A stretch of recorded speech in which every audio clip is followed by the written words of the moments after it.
Es su opinión acerca de la negativa de Finlandia e Italia sobre incluir el catalán, gallego y euskera como lenguas de la Unión Europea.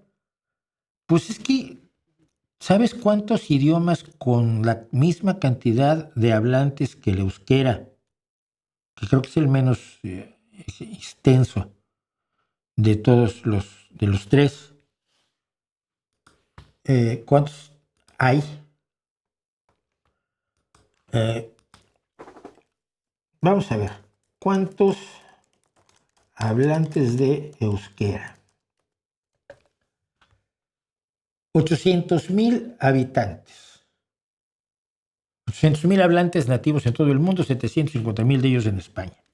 ¿Sabes cuántas lenguas tienen 750,000 hablantes en toda Europa? Un montón. Es una carga burocrática innecesaria, prescindible.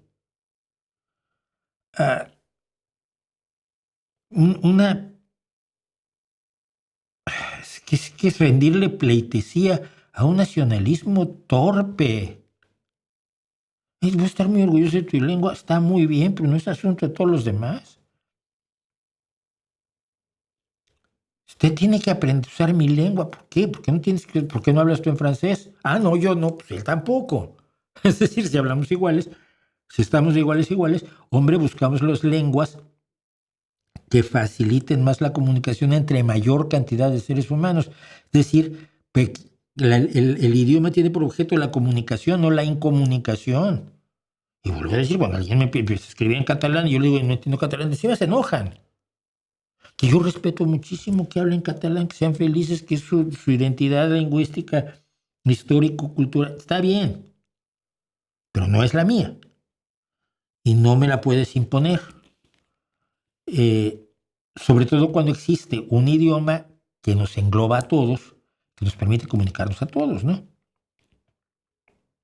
Si quieres seguir hablando en tu lenguaje secreto está muy bien, pero imponer, yo no sé, a mí me pareció absurdo desde el principio, como me parece absurda la oficialidad del asturiano aquí en Asturias. Y la gente que me rodea en general habla, si no asturiano, lo que llaman amestao, una mezcla de asturiano y español. Pero hay algunos que hablan asturiano cerrado, que yo conozco. Y sin embargo, también hablan español. Y gastar en duplicar todos los documentos del gobierno, en tener traductores para absolutamente todos los casos, el exigirle a todas las personas que mayoritariamente ya no hablan asturiano, que aprendan asturiano para acceder a puestos en el gobierno, a puestos de funcionario, a trabajo público, pues eso me parece innecesario. Es rendirle pleitesía a un nacionalismo que no tiene sentido. Las lenguas sobreviven solas o no sobreviven. Punto. Como todas las demás tradiciones. ¿Por qué casi nadie toca el teorbo hoy? Pues porque era un instrumento absurdo y complicado y innecesario. Y I'm sorry. No puedes decir que ahora vas a querer que todos los conservatorios haya clases de teorbo. Simplemente porque tú lo tocas, ¿no?